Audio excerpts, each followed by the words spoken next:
Em nome do Pai, e do Filho, e do Espírito Santo. Amém. Queridos irmãos e irmãs em Cristo, hoje, 7 de março, primeira sexta-feira do mês, depois das cinzas, a igreja sempre nas primeiras sexta-feiras de cada mês nos convida a repararmos o coração de Jesus, ainda tão ofendido pelos nossos pecados e pelos pecados do mundo inteiro.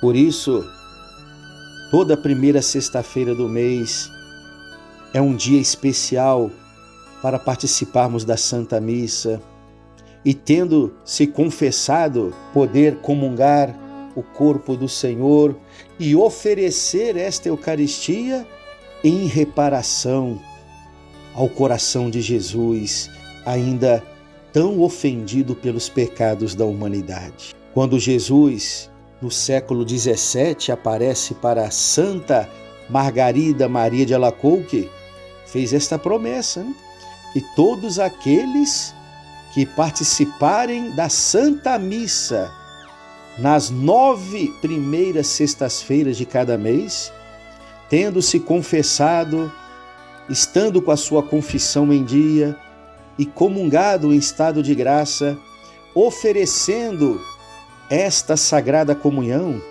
em reparação ao Sagrado Coração de Jesus, obterão todas as graças necessárias para uma morte santa.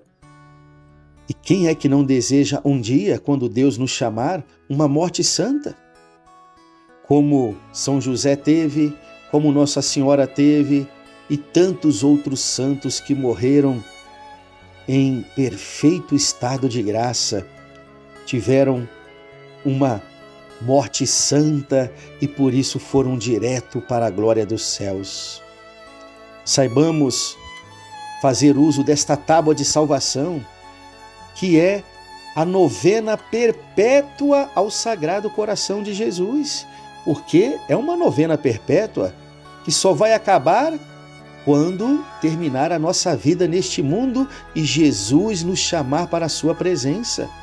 As 9 primeiras sextas-feiras do mês, tendo se confessado, participando da Santa Missa e comungando e oferecendo a Sagrada Comunhão em reparação ao docíssimo, amoroso e sacratíssimo coração de Jesus, que ainda recebe da humanidade tantas ofensas, desprezo, indiferença e sacrilégios. E assim, estaremos também fazendo uso de uma tábua de salvação tão necessária para a nossa caminhada de fé. O Evangelho de hoje é tirado do capítulo 9 de São Mateus, versículos de 14 a 15. Naquele tempo, os discípulos de João aproximaram-se de Jesus e perguntaram: por que razão nós e os fariseus praticamos jejuns, mas os teus discípulos não?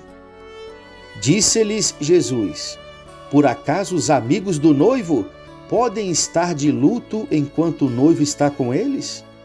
Dias virão em que o noivo será tirado do meio deles, então sim, eles jejuarão. Palavra da salvação. Glória a vós, Senhor. O Evangelho de hoje insiste na temática do jejum.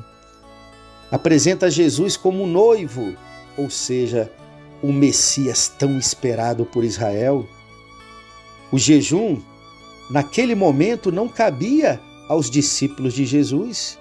Como ele mesmo disse, enquanto o noivo está com eles, não é tempo de jejuar.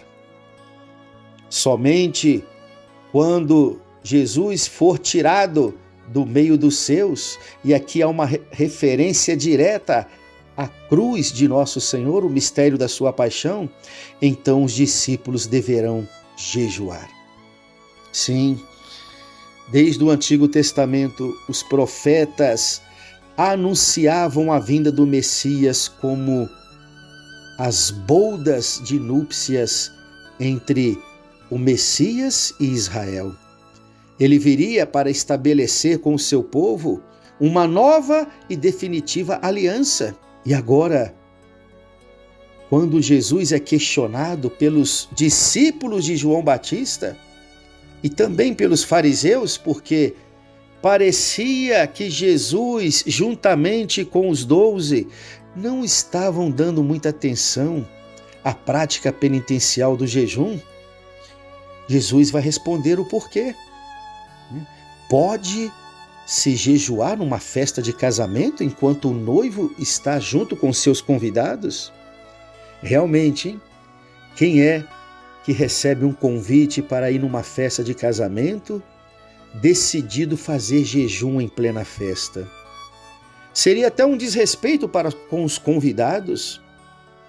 E esta pessoa colocaria em evidência no seu jejum, porque todos iriam observar os garçons trazendo aquelas bandejas fartas de alimentos e a pessoa recusando, não comendo nada.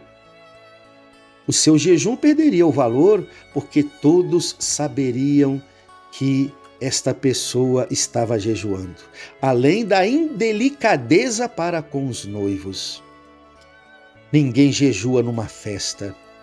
A presença de Jesus, naqueles 3 anos da sua missão pública junto com os discípulos, era como um noivo no meio dos convidados. Era tempo de celebrar a alegria da chegada do Messias.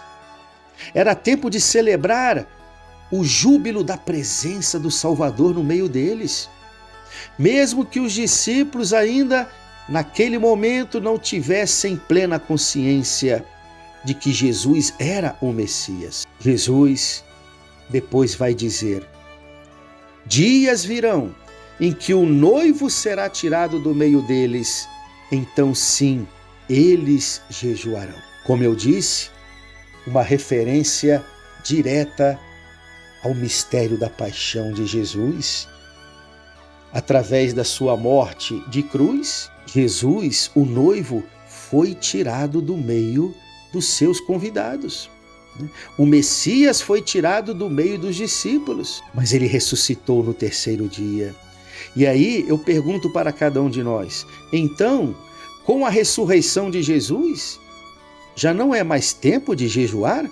Claro que sim, porque mesmo após a sua ressurreição, Jesus, ascendendo aos céus na sua gloriosa ascensão, também foi tirado do meio de nós.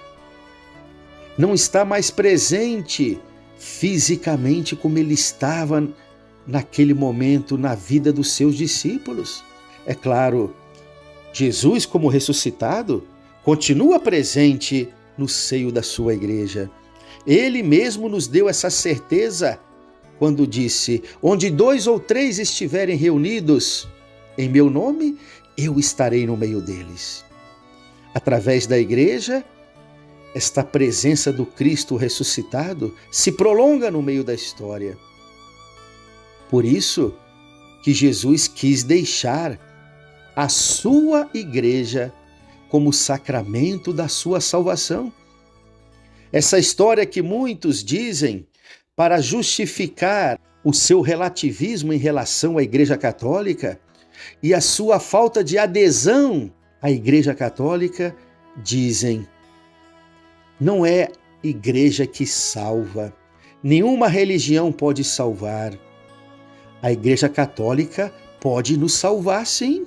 É uma grande falácia do demônio as pessoas ficarem com essa ideia de que igreja nenhuma salva. A Igreja Católica é sim um sacramento da salvação de Cristo, que ele quis deixar para o mundo como um caminho certo, seguro e visível para alcançarmos a salvação eterna.